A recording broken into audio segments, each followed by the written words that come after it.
ay ngayong Mayo daw, tataas na yung toll fee ng NLEX. Kung bakit, ating alamin mula kay Engineer Albert Swansing, ang tagapagsalita po ng Toll Regulatory Board. Magandang umaga po, Director Swansing, sir.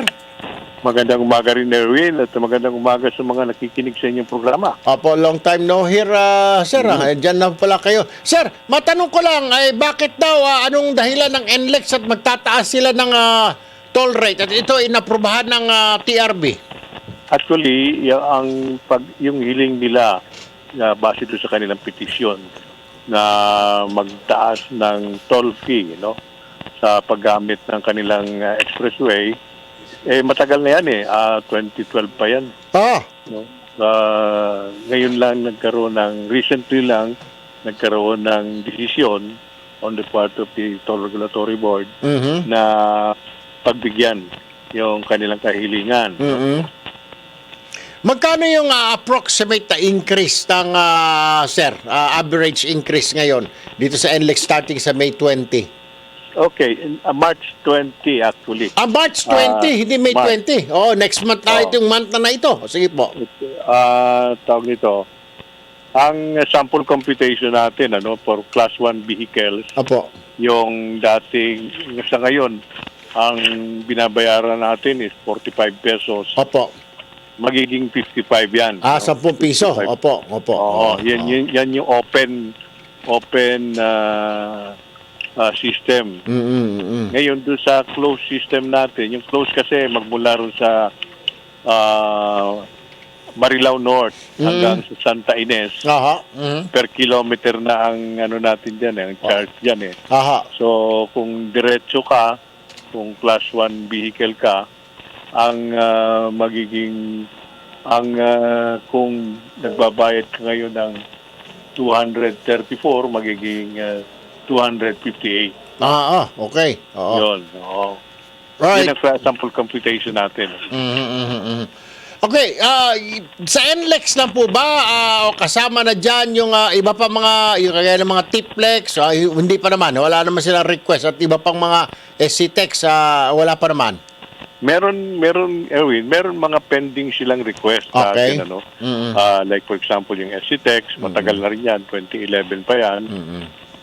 Tapos yung SLEX, saka yung Star Tollways. Meron din sila nakapending na request sa atin na kasalukuyang dinideliberate ng board. Ayun, alright. Okay, well, sir, maraming salamat po, Director Swansing ng Toll Regulatory Board. Thank you very much, sir. Good morning. Maraming salamat din, Erwin. At I hope maunawaan ng ating mga kababayan tungkol dyan sa increase na yan. At makikita naman natin ng improvement sa as far as yung paggamit as tollways natin are concerned. Like for example, yung mga maintenance work na ginagawa dyan. All year round yan. Hindi naman pinalalaki yung lubak bago gagawin. Talagang inaasikasong gawin yan at sinisigurong maging maayos. May napapansin lang pala ako, sir, baka pwede nyo iparating sa NLEX. Pag nag-repair naman sila, baka pwede naman sa gabi gawin, sir, mga hating gabi. Huwag naman nung isasabay nila pag Sabado, dyan i-aspalto. Minsan yung 2 lanes nila dyan, nagiging 1 lane because they do it in the morning or afternoon. Hindi mo ba po pwede ng hating gabi starting 12 midnight at kukonti sa sakyan hanggang 4 o'clock in the morning rather than do it ng mga alauna ng hapon hanggang alas 5 ng hapon, talaga magkaka-traffic, Director.